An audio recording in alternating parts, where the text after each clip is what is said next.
There may be some other options in addition to maintaining the mask wearing, sanitizing. We may have to require persons to establish that they are coronavirus free by showing us a test. And that is an option that some persons may prefer or want to utilize. As to whether or not that is going to be practical and sustainable for a long-term point of view, that is to be seen.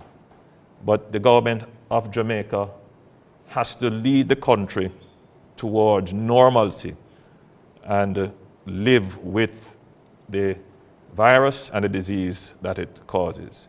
And the way to do it is for every Jamaican to take the option of getting vaccinated.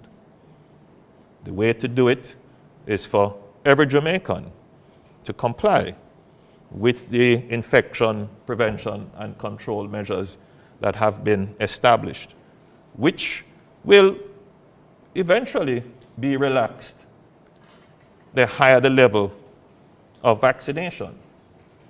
And for those who choose not to take the option, the requirement would still be in place for testing, in particular in mission-critical situations like this, where we have to gather, we have to meet in person, and we need a high level of guarantee that each person in the room or in the space is safe and would not potentially cause a spread or an outbreak.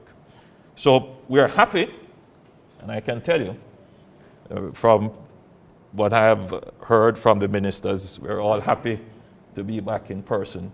Online has its challenges with the reliability of the internet. Much is lost in communication online. You don't get to see body language. You sometimes, and you don't always get to understand everything that is said.